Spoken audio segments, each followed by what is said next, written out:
If you've been following the saga of Kiwi Farms, hey, some good news coming. Actually, in multiple waves. First of all, Cloudflare finally described as under pressure. I would say under a sustained campaign that had to go on for way too long with way more support than should have been necessary. But Cloudflare did drop Kiwi Farms, so that's good news. And then there was immediate follow-up to that.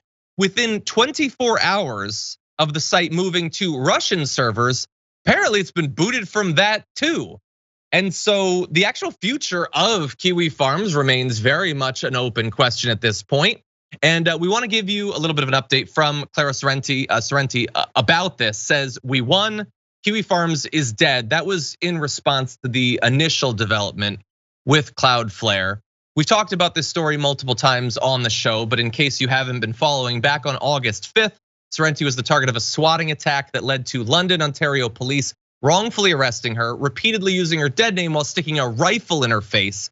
And that was just the beginning of the horrors of this story. Sorrenti and her fiance relocated to a hotel, but members of Kiwi Farms continued stalking and harassing and threatening the life of Sorrenti, driving her from place to place. And so it's gotta feel good. Not just for Sorrenti, but for the many people who have been harassed and threatened by members of that community. Those who know people who took their lives as a result of the horrible campaigns of hatred and xenophobia and violence from that group. And so we have more to say, more responses to this. But Ben, what do you make of these recent developments? Yeah, I mean, this is a good thing, but also it's pretty clear evidence that a lot more needs to be done at the federal level. Because the reality is whenever, so if anybody gets a death threat on the internet, which happens with great regularity, right? With great regularity. I'm pretty sure almost everybody at TYT has probably got one at some point from some random stranger, weirdo, creeper, sending you a message. I know I get them almost every single day. There's not really anything you can do with it, right? Because local police departments will say it's not my jurisdiction. The FBI will say, I'm too busy, who cares?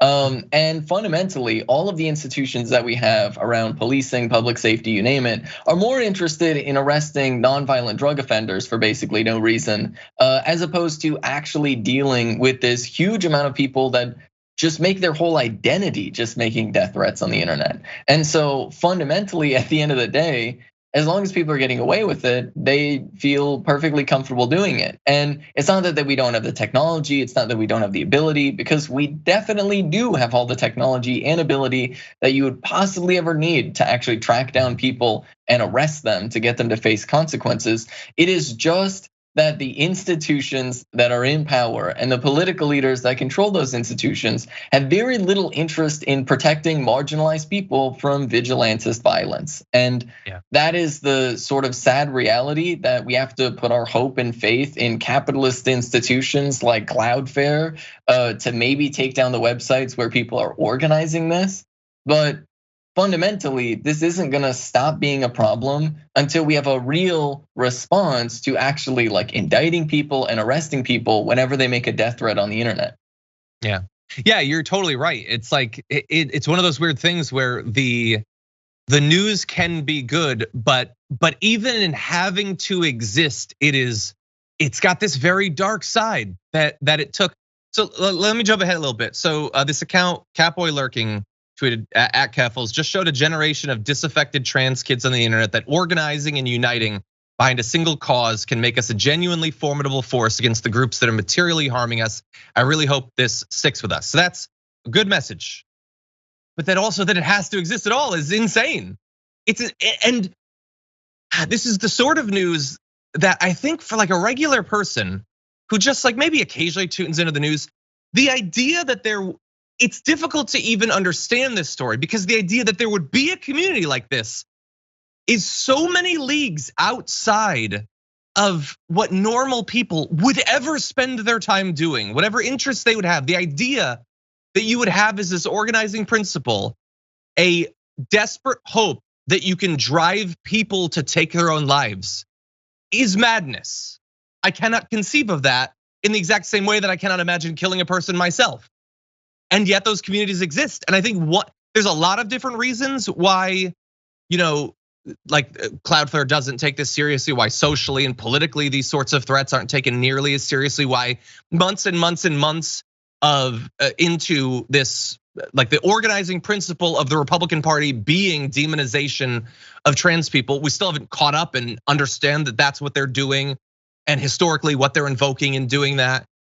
But it's also the idea that we cannot conceive of being this violently hateful, but people are like that. And thus something needs to be done. If you don't understand that there are people like that organizing who explicitly want this as a goal, then will you prioritize dealing with it?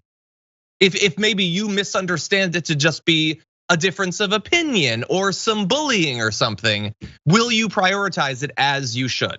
And it doesn't seem like many people will. Sorry, it's just it's good to see the good news.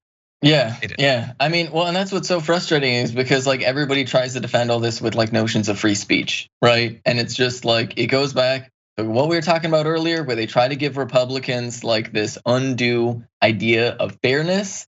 And the same thing goes for these online trolls, because the Republican Party feeds those trolls and they feed off of those trolls. They're a politically useful base for the Republican Party. And so any action against them is seen as inherently political. Meanwhile, the violence that they commit against trans people is seen as just, oh, there's nothing you can do about it, when there's so many things we can do about it. It's just not even funny. And the fact that, like, look, Joe Biden has the authority over the DOJ right now. He could state a policy that the FBI has to investigate every single death threat. And whether or not it's a jurisdictional issue or not, if you find the state that somebody's in, you can collect the documents, you can collect the records, and you can file it down to the local attorney general. It's not that hard. But Joe Biden doesn't want to put in place a policy like that.